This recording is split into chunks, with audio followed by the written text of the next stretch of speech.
Assalamualaikum warahmatullahi wabarakatuh. Perkenalkan, nama saya Adi Firmansyah, NIM 20101061, mata kuliah Manajemen Perubahan dan Pengembangan Organisasi dengan judul tugas Perubahan dan Pengembangan PT Bank BNI (Persero Tbk KCU Manado).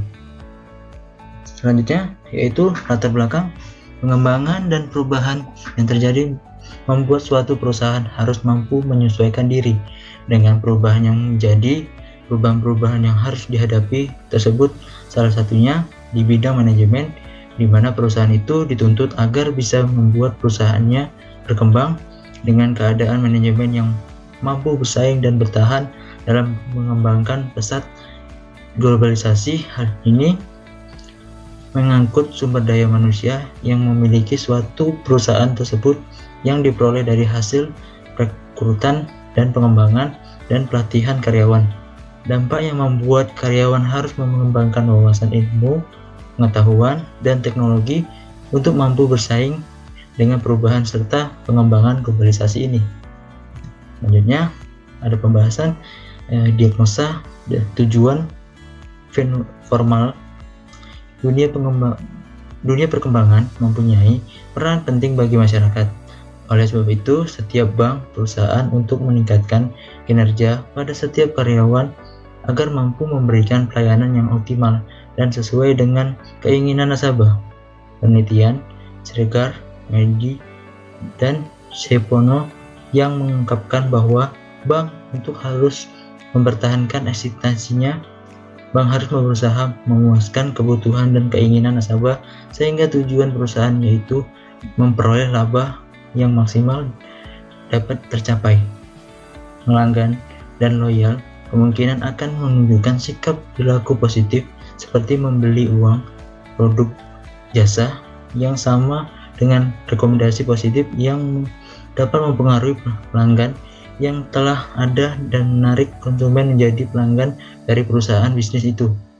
Informal, kualitas pandang sebagai salah satu alat untuk mencapai keunggulan kompetitif karena kualitas merupakan salah satu faktor utama menentukan pemilihan produk dan jasa bagi nasabah. Pada perusahaan yang bergerak di bidang jasa, khususnya jasa perbankan, keuangan, bersaing sering diungkapkan dalam bentuk pelayanan yang unggul. Struktur formal PT Bank BNI Persero dipimpin oleh seorang direktur utama yang dibawahi langsung oleh Dewan Komisaris dapat bervariasi tergantung pada kebijakan yang dibutuhkan spesifik perusahaan. Struktur tersebut mencerminkan hierarki dan tanggung jawab yang ada di dalam organisasi. Perlu diingatkan bahwa struktur organisasi dapat mengalami perubahan dari waktu ke waktu untuk menyesuaikan dengan perubahan dalam lingkungan bisnis dan strategi perusahaan. Sekretaris perusahaan, pusat perencanaan dan pengembangan persembangan. Informal, citra perusahaan adalah sebuah cermin dari identitas sebuah organisasi atau perusahaan. Citra atau image dapat diukur melalui pendapat, kesan, tanggapan seseorang dengan tujuan untuk mengetahui secara pasti apa yang ada pada setiap individu mengenai suatu objek. Hal ini sejalan dengan hasil penelitian Sidara Lutfi yang menyatakan bahwa citra perusahaan mempengaruhi terhadap loyalitas. Tata hubungan informal, masing-masing organisasi memahami bahwa publik nilai dan menganggap sebuah organisasi berkaitan dengan adanya rasa hormat sebagai macam hal yang bersifat baik menguntungkan organisasi. Namun citra bisa menjadi senjata makan tuan yang mematikan bagi perusahaan itu sendiri. Kaisali mendefinisikan citra adalah kesan yang timbul karena pemahaman akan suatu kenyataan. Selanjutnya itu ada sistem penghargaan formal, yaitu ada 5. Pertama, A, penghargaan kinerja individu. B, menghargai kinerja tim serta pemain. C, penghargaan inovasi. D, menghargai layanan pelanggan. Dan E, penghargaan jangka panjang. Selanjutnya, ini memiliki kepemimpinan formal. Tujuan penelitian ini adalah untuk mengetahui pengaruh kepemimpinan penempatan kerja Cara bersama mengetahui terhadap kepuasan kinerja PT Bank BNI Tbk KCU Manado mempengaruhi kepuasan kinerja Bank BNI Tbk KCU Manado. Penempatan kinerja pengaruhi kepuasan kerja PT Bank BNI Tbk KCU Manado. Kompensasi pengaruhi kepuasan kerja PT Bank BNI Tbk KCU Manado. Informal, Robis yang mengutip Wibowo mengatakan bahwa kepemimpinan sebagai kemampuan mempengaruhi suatu kelompok menunjukkan pada pencapaian tujuan, sedangkan Wiwarno menyatakan bahwa kepemimpinan pada intinya merupakan proses mempengaruhi orang lain dapat mencapai tujuan yang telah ditetapkan. Jadi, kepemimpinan ini adalah kemampuan seseorang untuk mempengaruhi orang lain untuk mencapai suatu tujuan. Selanjutnya, itu adalah tata kerja formal.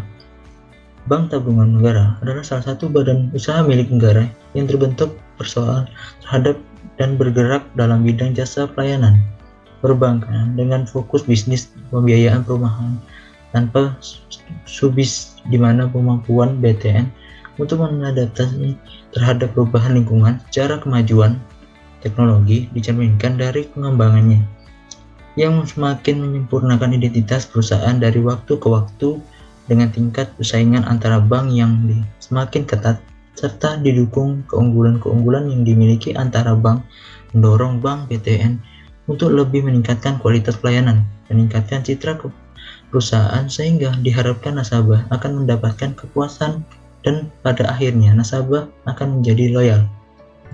Selanjutnya itu adalah interaksi PT Bank BNI. Humas Proses Interface, latihan komunikasi dan kolaborasi intervensi ini melibatkan pelatih karyawan dan komunikasi yang efektif, negosiasi dan kerjasama tim. B. Membangun tim PT BNI dapat melakukan intervensi untuk memperbaiki kinerja kegiatan seperti tracker time, latihan outdoor, atau mengembangkan kegiatan yang mendorong kerjasama, kepercayaan, dan pengertian antara tim. C. Penanganan konflik. Intervensi ke proses manusia juga mencakup penanganan konflik di dalam organisasi. PT Bank BNI dapat menggunakan teknik seperti mediasi, fasilitasi, atau melatih manajemen konflik untuk membantu karyawan menyelesaikan perbedaan pendapat atau masalah internasional dan secara yang konstruktif. D. Pengelolaan perubahan. PT Bank BNI dapat melakukan intervensi untuk membantu karyawan mengatasi resistensi terhadap perubahan dan pengolahan dampak psikologis dari perubahan organisasi. Ini melibatkan komunikasi dan yang efektif, pemahaman perubahan yang sedang terjadi, dan mendukung psikologis kepada karyawan selama proses perubahan. E. Meningkatkan budaya organisasi. Intervensi proses manusia juga dapat mencakup upaya untuk memperkuat budaya organisasi yang sehat dan produktif. PT Bank BNI dapat melibatkan karyawan dalam mengembangkan nilai-nilai perusahaan, mengadakan kegiatan sosial atau kegiatan yang memperkuat kerjasama, serta meningkatkan partisipasi karyawan dalam mengambil keputusan. Selanjutnya, ada strategic intervention, latihan. A. Pelatihan komunikasi dan keterampilan intervensional PT Bank BNI Persero. B.